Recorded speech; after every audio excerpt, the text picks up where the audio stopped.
My name is Rene Pozniak, and I'm part of the education team at the Johannesburg Holocaust and Genocide Center. Mass violence and genocide do not occur by accident. They are caused by human will, and they can be prevented by human will. This powerful quote was made by Romeo Dallaire, the Canadian Lieutenant General who served as Force Commander of the United Nations Assistance Mission for Rwanda in 1994, and seems to imply that people have choices to make.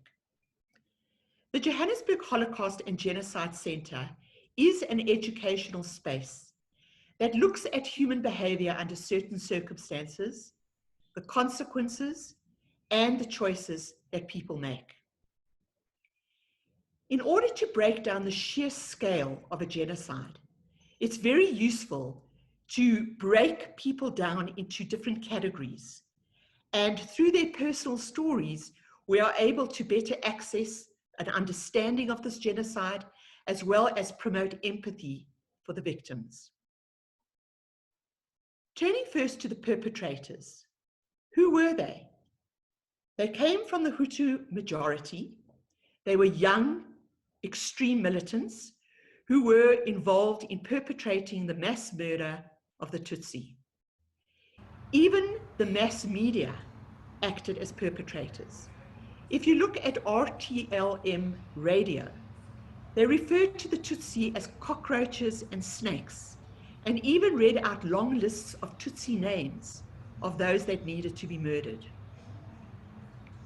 I'd like to introduce you to two perpetrators whose personal stories show a very different perspective on their own involvement. So firstly, we have Alexander, who describes, he is a Hutu, and he describes how he was involved in the killing of Agnes's husband, 3 of their 6 children, and the burning down of her house. Agnes was his neighbor. He says that he was following the example of the government and of the elders, and that he did it to survive, because he feared that as a Hutu, if he refused, he would then be killed.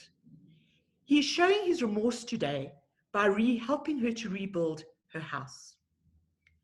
On the other hand, Gregor, who openly admits to being responsible for the death of 8,000 Tutsi or more, says that he was the head of some units in his district, and even though he himself did not kill anybody personally, he was responsible for the brainwashing of all those under him, and also for the fact that he could have chosen not to do this, but that he didn't make that choice.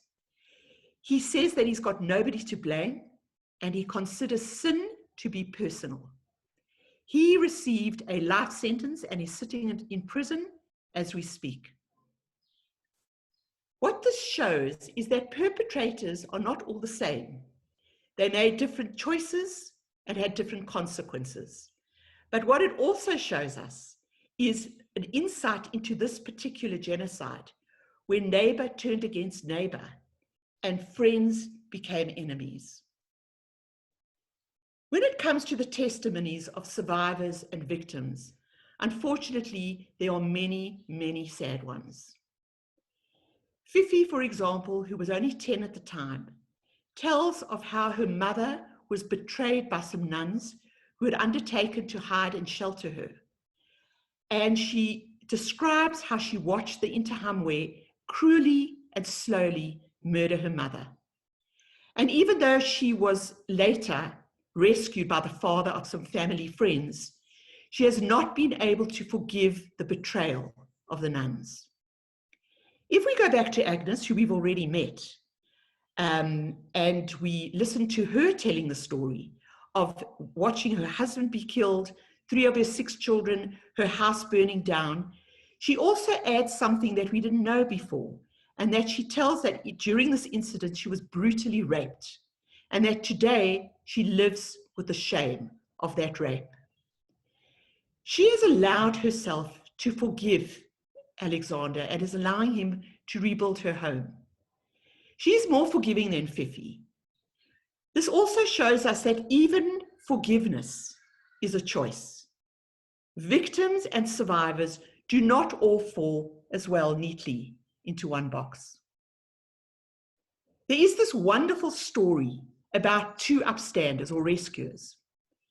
Damas Kizimba was in charge of an orphanage in Kigali, which had the capacity to house 60 children. But he made the choice to shelter and hide over 400 adults and children. And he meets a man called Carl Wilkins, who was the only American that took a decision not to leave when the genocide broke out. And when the militias surround the orphanage and are preparing to attack and kill everybody, Carl Wilkins goes to the Prime Minister of Rwanda, who himself was responsible for the genocide, and asks him to please intervene so that they can save these people, which he does. This is an important story because it shows that when two men made a very brave choice and decided to stay and to help, they were able to save many, many people. When we look at the bystanders, this is a little bit more complex. The reason is that being a bystander is often viewed as a neutral stance, but it isn't, as many believe it is. There's never been a bystander that saves a victim.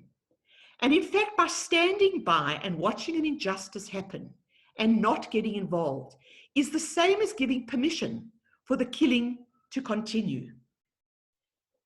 By telling these personal stories, we are able to help the students that attend our educational programs to understand the complexity of the situation and to understand that this is a very gray area.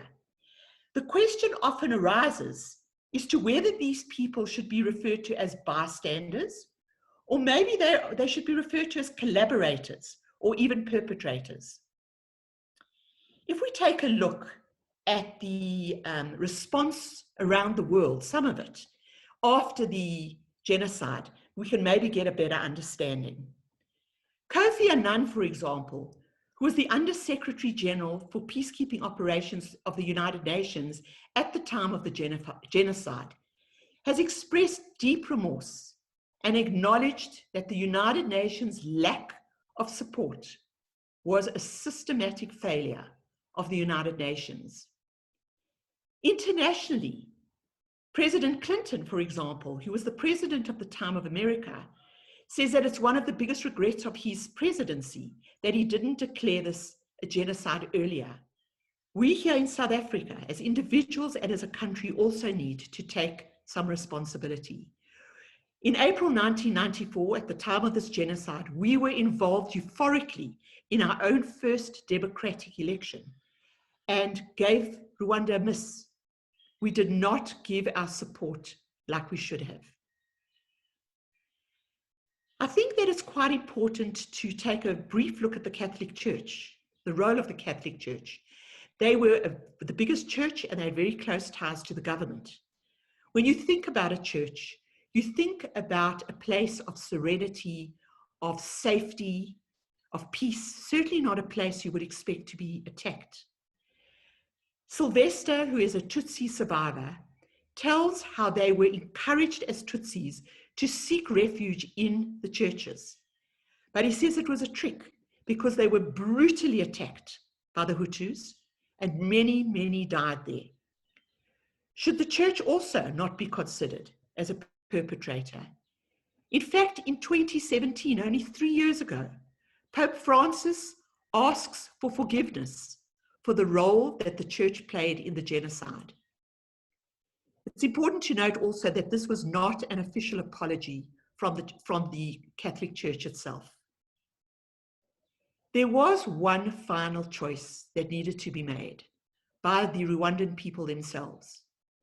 When the killing ended, after a mere 3 months, 100 days, over 800,000 Tutsi were dead, together with some politically moderate Hutu. How was the country going to move on? There couldn't be one Rwanda for survivors and one Rwanda for perpetrators. The Rwandan people had to choose reconciliation so that they could move on and that they could rebuild their beautiful country together.